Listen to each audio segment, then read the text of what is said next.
I'm Teresa with Culture Engineered, and today I'm here talking with you on how to wrap up your employee investigation.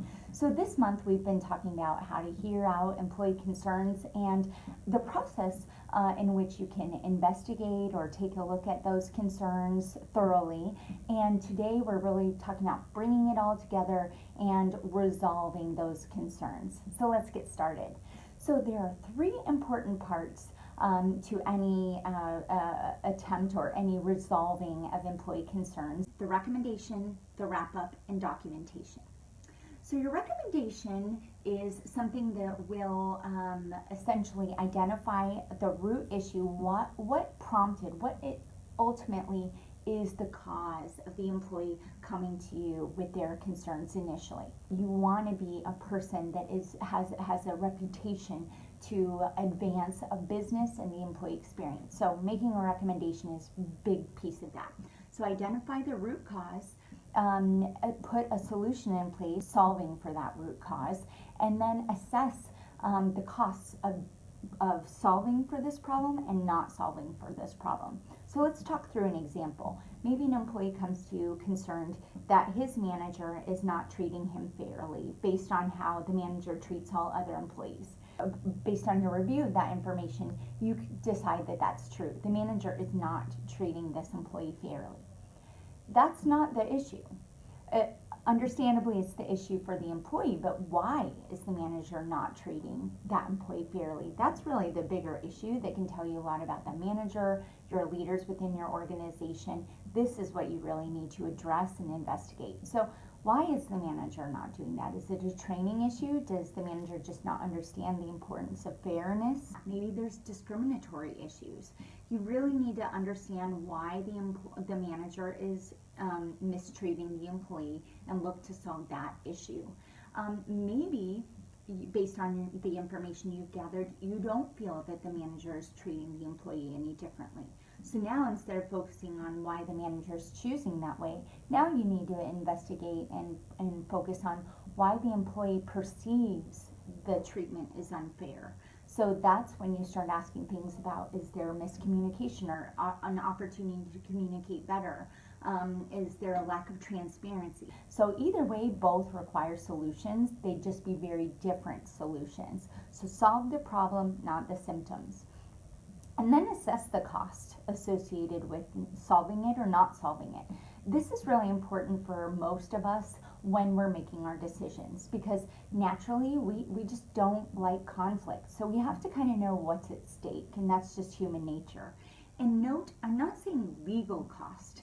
Legal cost is an important part of the cost, but it's not all-encompassing cost, because we know there's a lot of data out there now that, you know, what happens with employee engagement and satisfaction and buy-in and commitment into your brand, and what happens to customers when your employees, you know, aren't trusting of leadership. So knowing all this, you really need to get some ideas as to what the true cost would be to your culture, your employee experience, to your customers, just as far down the path as possible so that you can make a better decision and recommendation. So that really is all encompassing. Those three parts should be part of your recommendation, and you might be presenting this to a CEO, CFO. Maybe you are the people person and you need to make this decision. It's still important to go through this process and identify all the solutions, all the issues, and then identify the best solution and what that solution is intended to solve for in this process. Then the wrapping up. So you have your recommendation, now you need to wrap up. Last year it was regional attorney for the EEOC, Mary Jo O'Neill. She talked about this is one of the largest mistakes that she sees in EEOC charges is employers investigate and you know, maybe reprimand, or they do all of the work, but they don't follow up with the employee that originally communicated their concerns. And so the employee is left to think that nothing was done, that the employer just didn't care. And so then you get an EEOC charge and have to go through the formal process, which is extremely time consuming and frustrating for everyone involved. So do yourself a favor and meet with the employee and close it out with him or her.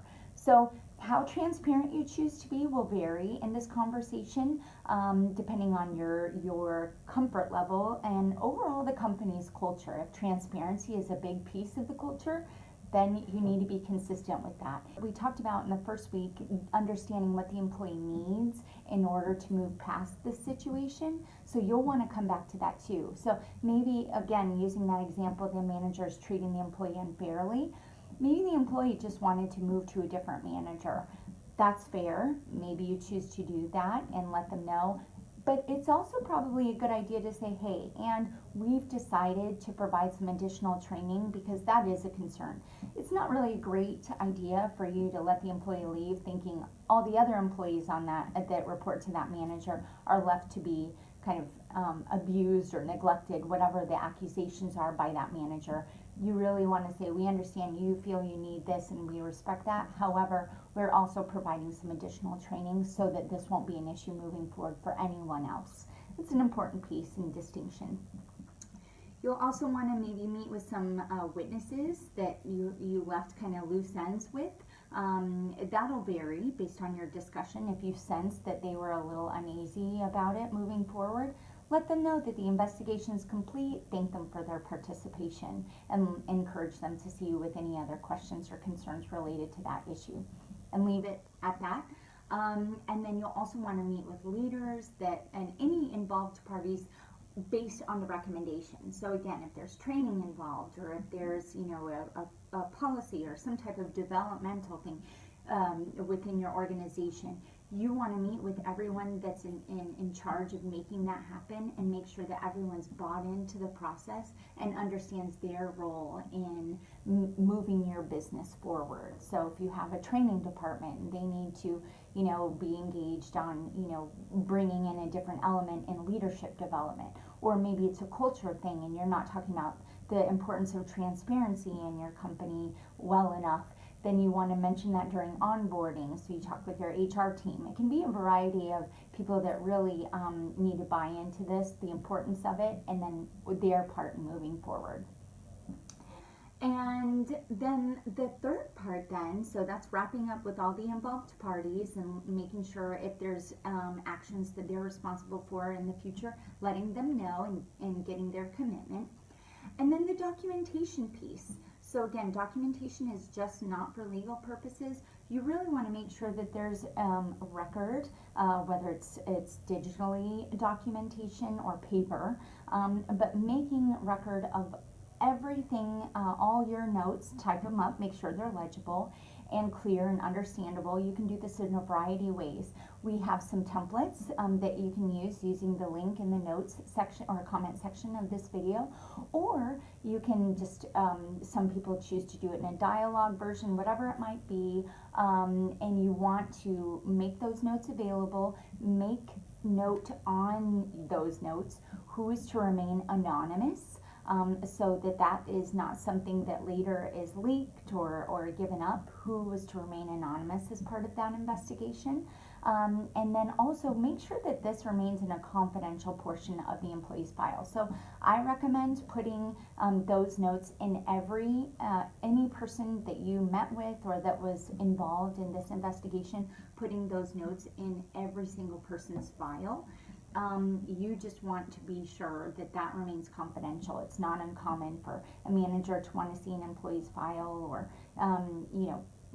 maybe even the employee wants to see their file. Make sure that that is somewhere not just readily available, because it is likely contains very confidential information pertaining to some of your witnesses that remained confidential.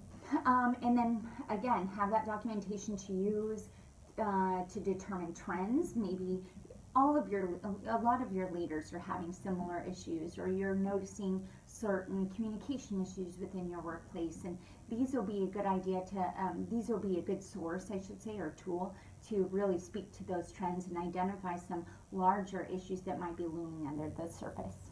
Keep in mind that solving employee concerns is your culture in action. So really making good on solving for employee concerns is one of the best way to create and sustain a healthy workplace culture. Hopefully this helps you get squared away with most of your employee concerns. Thanks so much.